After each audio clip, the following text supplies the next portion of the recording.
are live from ITB Berlin, and I am super excited to be with Clément from Oaky and Greg from Mews. Hello, hello. Hello. Obviously, you've noticed the shoes. But we're going to talk for the next few minutes about new trends, innovation. Greg shared with me a great study about Deloitte, about the future of consumers. It's very good. We're going to put it on the chat and all of you can read it. But from that study, I was really excited to see that they're talking about a demand-driven economy. Demand-driven economy and giving choices to people. And that's really the trend that we've been talking about for a long time, right? About personalization and all of those things. So I'm going to ask the both of you, what do you see as impacting that trend? Any technologies or any trends? Are there any trends, any challenges in really making the personalization or giving choices to people? Yep. How can we remove those challenges and what are you seeing for the coming year? Greg, do you want to go first? Yeah, I can go first. I think for me, I've seen people try to collect as much data on guests for many years. And usually we try to collect it even when they stay, and then we want to use it for hopefully when they come back again, the whole idea of loyalty, I guess. But I see the rise in how much communication's going on recently, just with like chatbots, messenger services, using like AI telephone conversational tools. So people are now trying to figure out how do we get the guests to give more information even before they come, and how to use it in tools like Oaky, for example, so we can personalize it. And I think this is, for me, getting very interesting, because it's always been like, how do we get this information for guests? And it's somehow we figured out how to start talking to them and almost taking this and putting it on profiles in Mews and then using it. This, I don't know if you've noticed, but I've seen a huge rise in chat systems going crazy at the moment. What I find interesting as well is that, to me, there is, especially when it comes to personalization, we're also shifting the conversation from a currency of data only to a currency of attention. It's really hard to actually cut through the noise and actually get through with personalization, with even hyper-personalization. And I think this is really a challenge of today that hopefully technology can solve, because technology has created it actually. There is just so much prompts, so much noise around there, that it's really, really important to, through the most relevant message actually deliver that to the consumer. It's the actions. This is it, I think. We collect so much of it, but we don't know how to turn it into physical, actionable stuff. And I think this is where you can now see things being segmented inside, and I see it in Mews and the PMS all the time. And now it's like physical actions are being turned into either for the staff or the technology to automate it. Because it's almost like there's a lot of data, a lot of complexity, right? And you can be lost in that. Any other examples about how then the hotelier can take, I mean, there's a lot of data, right? A lot of pieces, but you want to be personalized to the guest. Any examples about what they can do, or first step, first action, what they can do to utilize the data and really making a difference and a step towards that personalization that really makes that we all want to get to? I mean, one thing I would always advise any hotelier at any stage, regardless of how advanced they are technologically or not, is to actually book a hotel room in their own hotel and actually stay there, but at least see that guest journey that happens before, at the moment of the stay, maybe at the check-in, but also afterwards, to really understand and get the feeling of how many touch points do they actually have, how personalized these interactions are, does it really represent the brand, the concept they're going for, which are things that sound very basic, but at the end of the day can be split with so many different providers that you want to make sure you have a red line, you have a red thread that follows through for the guest to make sense. Really think as a guest, number one. I've seen some cool stuff. I met this company called Poly AI last year at High Tech, and like they've turned conversation into segmenting these words into predicting what the guest actually wants. This was so crazy. It was crazy. We're hopefully going to integrate with it very soon. But I thought conversation was dead. Everybody's just texting each other now. And it was such a smart tool. And like, if a system like that can come into just using voice to start segmenting, and if someone spoke to me, I'll give them a whole ream of things that I want, and you're going to have to figure out what I want out of it. So I think these are like sort of cool tools that are coming out. And then what do you do with it? You send it in the PMS, you start putting it in different buckets. Oaky software then start triggering it on which products you start sending to guests.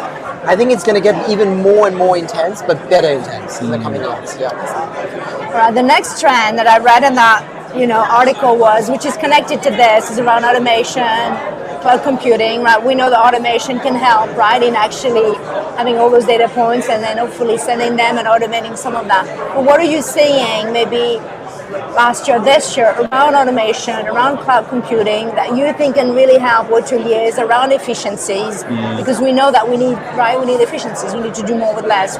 Anything you're seeing, anything that you want to talk about? A few things, yeah. Should I go first? Go first. Like, I think, as we've been driven to get the guest to book more than just a room. Because there's so many services at a hotel. It's incredible these days. We've been sending out prompts using different applications to see if someone, that was coming as an individual, do they need a space to work? Do they need a place to park? Do they need a place to, have a meeting with colleagues that are visiting for the day? So we've been trying to triggering based on the persona of the guest to see how we can actually figure out, are there more spaces up the hotel we could sell? And this is something we've been sort of playing around. Sorry, you can't hear too much. You have to wait till the 29th of May. I gotta stop there. No more. Well, what I find interesting is that there is automation for efficiency, but there's also automation for happiness or for pleasure at work. And I think that this is also something that we're starting to see now, especially when it comes to a migration to cloud systems that allow for automation to bring back happiness at work from hoteliers' perspective. Honestly, we've been used to doing so many tedious tasks that are not really inherent to a hotel's passion, right? The reason why people choose that industry is because they're really passionate about that interaction with the guest. Clicking around and, spreadsheets are not part of that passion. So it's also about giving the tools to enable, to empower these hoteliers, these passionate people to actually do the work that they're so good at doing, and that's this interaction with the guest. And there's enough tools out there. There is, there should be no excuse these days for not trying something. No, but I love that because it's all about, as we know that there's shortages of staff, right? Is how do we keep our staff and attract and keep them and make them happy, right? And provide them something Spend that they're more, excited about. Absolutely. Come back again. Exactly. Absolutely. It's great. Well, I'm going to pivot again. I was reading something that says for this year, hoteliers, like 80% of them of looking at reporting and analytics, how to bring reporting out to analytics, back to the question, we're doing a lot of stuff manually, but they need to find solutions. Anything you want to say around analytics, reporting, anything where hoteliers should start to actually make inroads into making this actually more fun for their staff? I think it's really crucial to base your decisions on data. And I also feel like very often the data is very, very scattered around. Lots of systems, we're 3 different systems that talk to each other as much as we can. So I think it's also about choosing the right integrations, right? That are deep enough for not just the superficial data to be transferred, but the actual analytics to also be empowered in this. So that really is also about zooming out and looking at not just maybe one hotel, but many hotels at once. That's also efficiency in a way, right? Instead of having to do the same work a couple of times, you actually have a better zoomed out picture. Yeah, I love that. We're just launching a product here at ITB, and it is about that, right? It is about if you're doing one thing in one hotel, can you actually have that applied across your portfolio, right? To actually make it very effective. So that's definitely a trend that we IDeaS are seeing as well. We have loads. I think the conversation we're having at Mews is the layering of the data. Because some people, I say some people, most hoteliers look at data in very isolated spaces, right? Revenue managers look at particular things, marketing people look at specific things. We've got to try and figure out how to put all of this together and give a action out of it. I think today, groups are very good at using BI tools, but still, independent hotels are not there yet. They're still running Excel reports, believe it or not. And I mean, there's enough tools out there and it can be quite overwhelming. I think the one thing we're going to focus on this year is how do we take every report and turn it into actions that people don't look at the reports. That's where we got to get to. It's the action that matters, not what the information is physically telling you. And one more thing I'll add there is that the audience of whoever is looking at the data is not necessarily the one that actually will open a report. And I think the distribution of that data, does it have to be a fancy and filterable report or dashboard somewhere, or can it be a drip email that comes in to the right, not the right guest in this case, but to the right manager at the right time on Monday morning, so that they can actually have their management meeting with the right data and information and make the actions that are so needed. I think also very interesting. It's very interesting. Anything else that you've seen that you're interested in? Any trends, any challenges that you've seen that you think hoteliers should really pay attention to? Oh gosh. I will add one thing is that guests are getting more and more educated and informed. So it also makes sense to keep on trying to really make their experience amazing, but also by surprising them. So it's also about being creative. It's not about being just expected, not only in the context or in the concept that you have, but also in the way that you communicate with them. There was a very interesting launch of this new loyalty program, which is disloyalty. Like, what better example is there than something that goes against the current, cuts the nose once more, because everybody already has seen these standard loyalty programs with points, and that's it. Yeah. Exactly. So invent there and do something different that people have not seen. We gotta, like, I think totally different, but we are trying to see how to make more staff versatile. So we're working on how to get everyone away from a fixed device. So from restaurants to front desk, how can more employees engage around the hotel with every guest, and at that same time still start selling and not having to go to a physical device somewhere. And this is how I think we're going to try and increase engagement between customer and the staff into hotels. And staff is a hot topic, continuing to be a hot topic around the globe. So we are trying to detach people away from saying, I can't do that because I have to be at this device. That's something we are continuously working at the moment. Very different, but we want to make people talking more to each other. No, this is fabulous. I had an experience probably 2 weeks ago. There was a grocery at a supermarket, and I was going to the checkout line and had a lady come to me and said, hey, are you checking out? Can I check you out now? And it wasn't over there. She was with a mobile device and she actually checked me out right there. I didn't need to go anywhere. She came to me, and that was cool. A new experience, and that was so cool.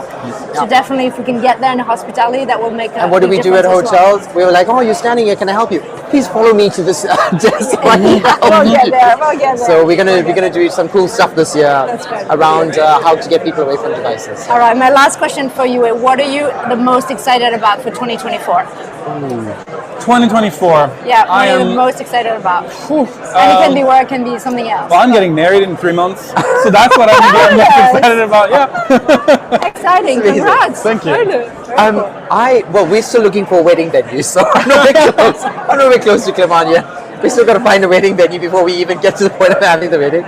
I have to say, I know it's a topic that keeps coming up, but we're really experimenting with AI at Mews at the moment.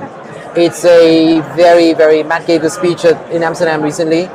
We want to try and figure out how does AI apply in hospitality. I think we all have some sort of an interpretation of it. So we're playing around with this, and I'm super excited what's going to be released. Because I think it's going to be pretty much like a stab in the dark and see if hotels like it or not. But we're creating some cool flows of how we can use AI for the betterment of hoteliers and ultimately the customer. Awesome. What about you? What are you the most excited about? What am I the most excited about this year? I'm the most excited about the Olympics in Paris. That's what I'm excited about. This is where I'm going to be in end of July. That's what I'm the most excited about, actually. And I think a lot of hotels are also very excited about that. I think so. The Parisian hotels are excited about that. All right. If you get tickets, can you please take Clément and I with you? All right. Thanks so much, Clément. Thank Greg, you. Always a pleasure. Live from ITB. Thanks for having us.